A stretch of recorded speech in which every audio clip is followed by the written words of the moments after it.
Yo, what's up, everybody? Welcome, welcome back to the channel. It's your boy CartoonTaj. Oh man, I hope you guys having a lovely day, bro.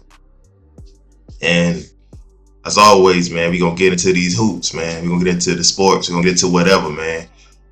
On the reaction side of my channel, I'm actually, as you guys know, I don't know, I'm an animator. I'm a cartoonist. I go by CartoonTaj, obviously, but thinking about changing up this reaction channel a little bit and having an animated version of me reacting to things.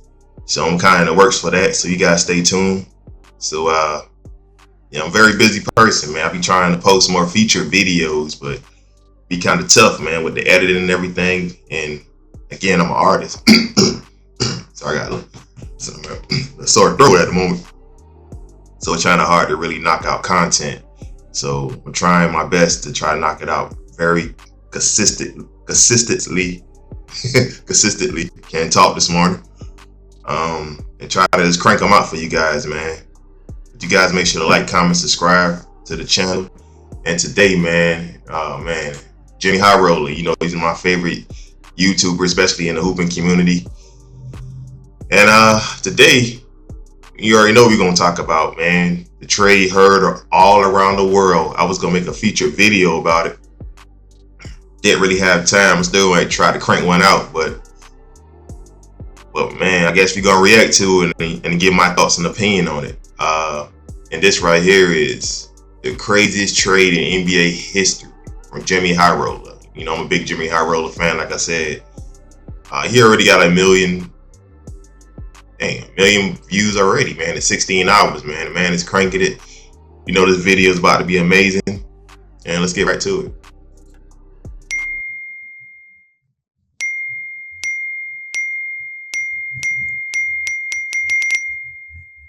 There aren't many things that can stop the entire NBA world in its tracks at 10 p.m. on a Saturday night. Did someone score 100 points?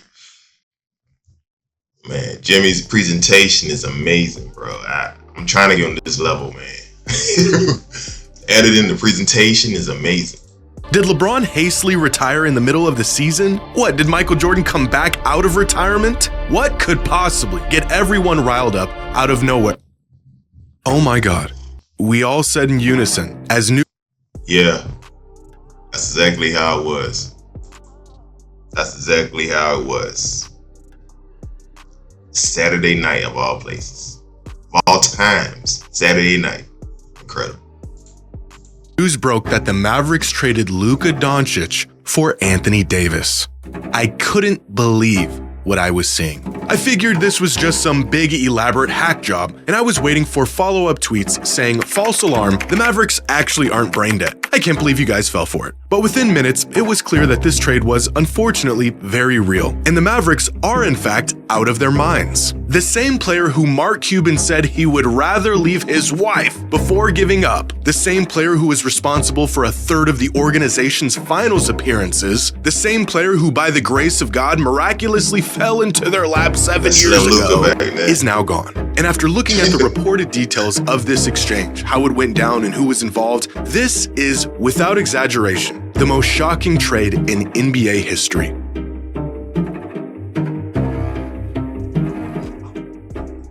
Straighten up this, let me straighten up my Windows capture right quick.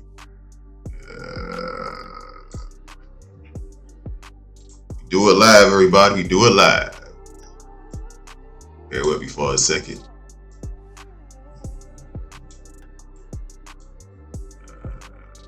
Make sure that's enough. How it is as a reactor sometimes, you know what I mean? Today's video is sponsored by DraftKings. Super Bowl 59 is right around the corner, and DraftKings is here to win her game you instantly. The reality of the situation should about a day to digest DraftKings Sportsbook. All right, here we go. Now that we've had about a day to digest the Luka AD trade, by now the reality of the situation should be setting in. It has not. A trade so insane that fans are now theorizing if the league did it for the sake of ratings. Imagine concocting a deal so heinous that your fans— Of course they did. Fans literally think you're doing it for clout. That is how crazy this trade is. And there's about a dozen reasons why this is legitimately the most shocking deal we have ever seen. First, according to multiple sources, none of the players even knew this trade was happening. Not Luka, not Anthony Davis, not even the Lakers GM LeBron James. As some sources put it, this deal materialized in the shadows. In the shadows? What is this, the Illuminati? What do you mean in the shadows? And turns out this was the cleanest way this deal could have gone down. Because the next component that makes this truly the craziest trade to ever happen, Luka never requested a trade. He's been in Dallas his entire career, and outside of a few rumors, nothing suggested he wouldn't be a lifer in that organization. There wasn't any buildup, there wasn't any reports of a disgruntled Luka making demands. It just happened out of the blue, which is reason number 3. The Mavs just traded away a top 3 asset in the NBA without even shopping him. No bidding wars, no asking around and assessing other offers. They just made the call to the Lakers and accepted the deal. Can you imagine the haul Dallas would have got if they actually shopped Luka around the league for a couple of months? Oh, you want to give us Luka? Here is our entire franchise, the players, the coaches, the building, the staff, my firstborn child. Take it all. Thanks for doing business. I'll figure out the details later. If Rudy Gobert is worth 2 starters, 5 first-rounders, and a pick swap, if Mikal Bridges is worth 5 first-rounders, a second-rounder, and a swap, if an aging Paul George is worth a rising SGA, 5 first-round picks, and 2 pick swaps, can you imagine what a prime Luka Doncic would have fetched to the right team? Oh wait, I know, a 31-year-old Anthony Davis and a thank you note. It makes no sense. And that brings up reason number 4. The Mavericks were just in the finals last year. We've seen players sign with other teams after a finals run. We've seen players demand trades after a great season. But we have never seen a team willingly cough up a megastar after being just 3 games away from winning a championship.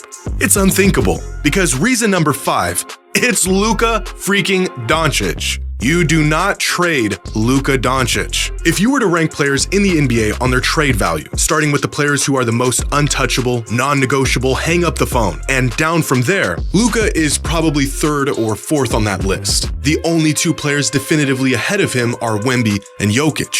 Now just try to wrap your head around the deal a team would have to offer in exchange for Nikola Jokic, or what the Bucks would get in return for Giannis. Here's a hint, there isn't one, because they would never trade them away. The deal doesn't exist. Tim McMahon of ESPN reported that Dallas had 2 major concerns in regards of Luka's future with the franchise. The first one being his massive $345 million 5-year extension, which he would have been eligible for this summer, and the second concern being his health and conditioning. In other words, the man was out of shape.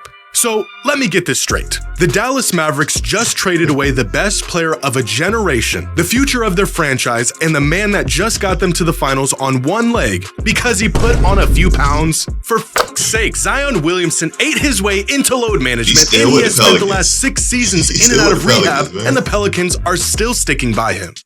Now, Zion didn't deserve that stray. Seems like a nice guy. I wish him the best. But you get the point. We are now over a decade into the process, and the Sixers have yet to move on from Embiid. It's one thing for a franchise player to want out, to sign with another team if they aren't happy and the opportunity presents itself. But for a franchise to pull the trigger and get rid of a megastar in his prime because of constant conditioning issues is criminal. There's really no precedent or great comparison for a trade like this. Because in the past, even when teams did trade a superstar, there was context behind those trades that at least made it seem justifiable. Either the star was exiting their prime and the team was trying to salvage some value before they inevitably left, or despite how good the star was, the team wasn't finding much postseason success and wanted to go in a different direction. Or the star was bound to leave anyways, made it known, and the team had no leverage, so they were essentially forced into the trade. This deal between the Mavs and the Lakers has none of those elements involved. Luka didn't request a trade, he's 25 years old in his prime, and the Mavericks championship window just opened up.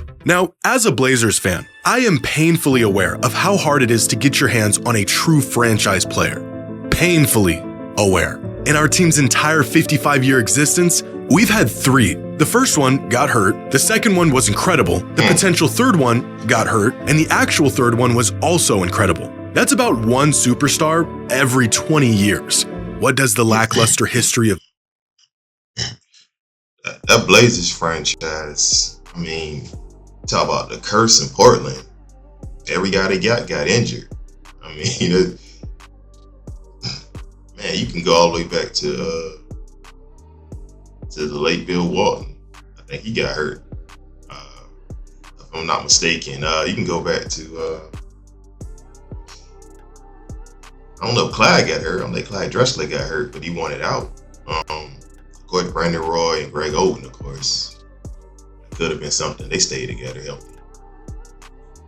My team have to do with this trade? Well, because the Mavericks should know a thing or two about keeping their hands on a generational talent. Because in their franchise's history, they've only had two of them, Dirk Nowitzki and Luka Doncic. The first one spent his entire 21-year career in Dallas, facing ups and downs and winning arguably the heaviest and most challenging championship of our lifetime. And the second one, they traded away for AD in a box of scraps after just 6.5 seasons of a promising career. And as every fan of a non-major market team knows all too well, generational talents only come along once in a generation. The Mavericks aren't some hotspot for superstar talent. They don't get real chances to win it all often. Just 3 trips to the finals in 45 years. One of those trips at the hands of the guy who they just sent packing. They cannot afford to roll the dice and hope for greener pastures like some other teams can. You are not the Lakers. You get a player like Luka and you lock that man in and throw away the key. What are we doing? It could be another 20 years before a player of Luka's caliber puts on a Mavericks jersey. And the team traded him away because he was mildly out of shape.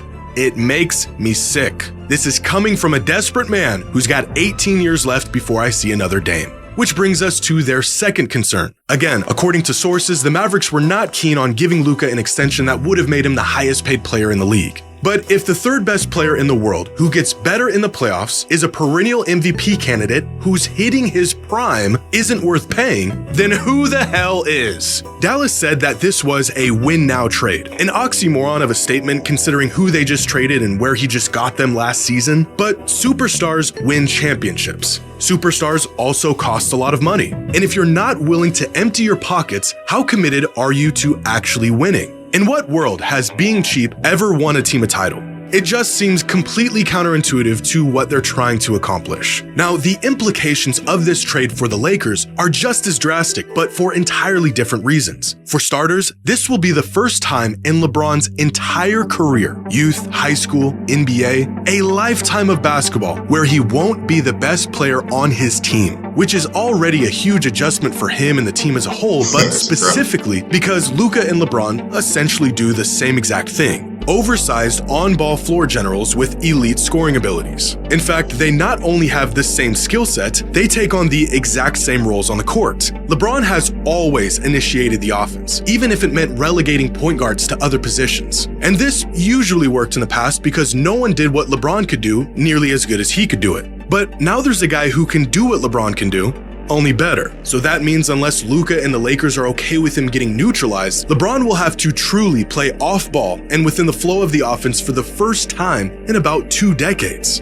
2 LeBrons on 1 team. Sounds great in theory, probably a bit redundant. Which leads me to believe the Lakers are actually playing a longer game with this trade. Sources report that the Mavericks are the ones that approached LA with this trade. And despite the Lakers playing fairly well as of late, I think they knew their chances of winning another title with the LeBron-AD duo was getting slim. So with the option of trading away key pieces and tripling down on a 40-year-old LeBron to carry them to the promised land, or trade for a megastar that just showed up on their doorstep 5 minutes ago, they couldn't book AD's flight to Dallas quick enough. Which makes me think this move was the first step into the post-LeBron era in Los Angeles. As we all know, LeBron will more than likely retire within a season or 2, and the Lakers needed a new face for their franchise. And they just got it. Inexplicably, miraculously, in the most Lakers way imaginable. I always wondered what LeBron's final years would look like, how he would go out, who would be around him, but never in my wildest dreams did I imagine it would be playing second fiddle to Luka Doncic in a Lakers jersey.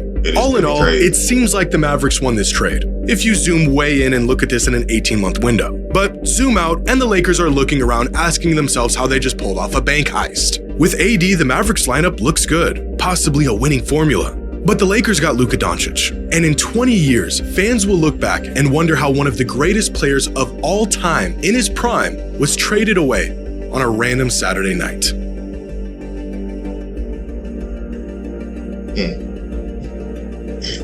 Oh man. Another great vid by Jxmyhighroller.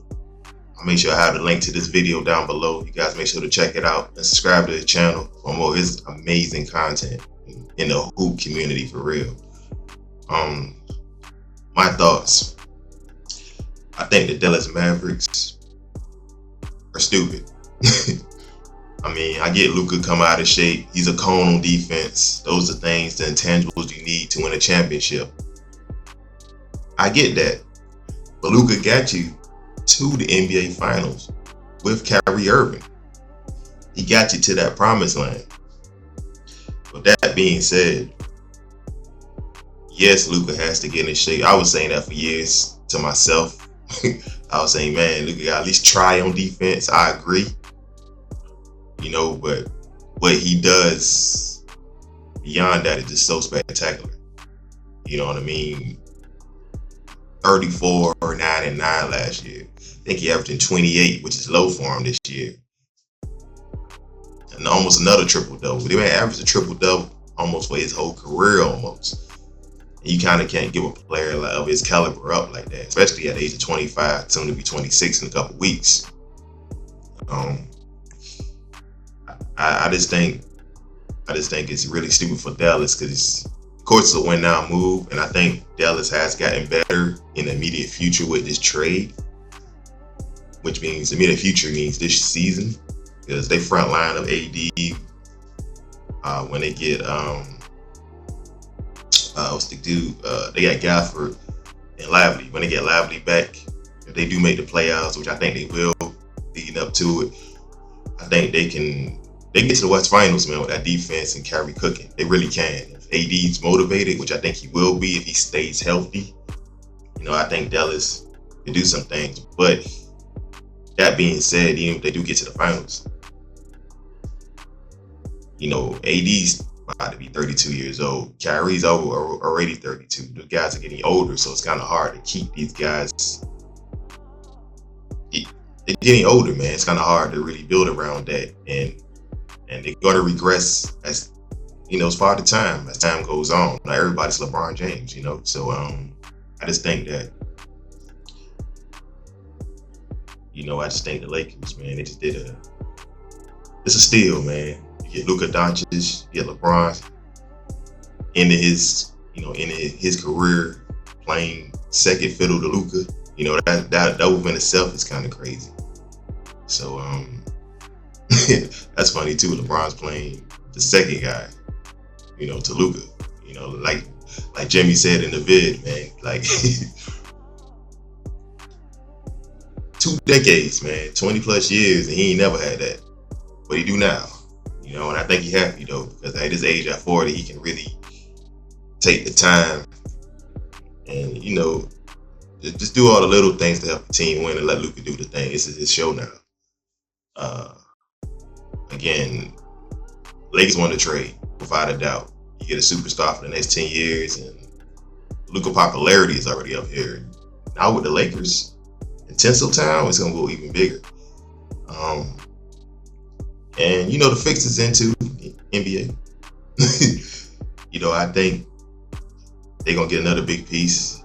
If not in the trade, I don't think the trade deadline. If they do, that's cool. But if they don't, I think definitely this summer they get another big piece and they'll bring them over the top. But that's my thoughts on it, man. And I still want to make that future video, but it might be too late for that since I already gave my thoughts on it. What you think about it? You guys comment down below. What do you think about the trade? And yeah, man. You guys like, comment, subscribe to the channel. Follow me. My social media is down below. Instagram, on the artwork of yourself, your favorite baller. You playing with Luke, you know, you with Luka in a Lakers jersey, or even a Dallas Mavericks jersey. For all the Dallas fans, it's kind of, you know, I understand y'all sad right now. If you want me to draw you with Luka, just hit me up, man. On Instagram, CartoonTaj. On TikTok, you know, watch my cartoons, dance, or whatever.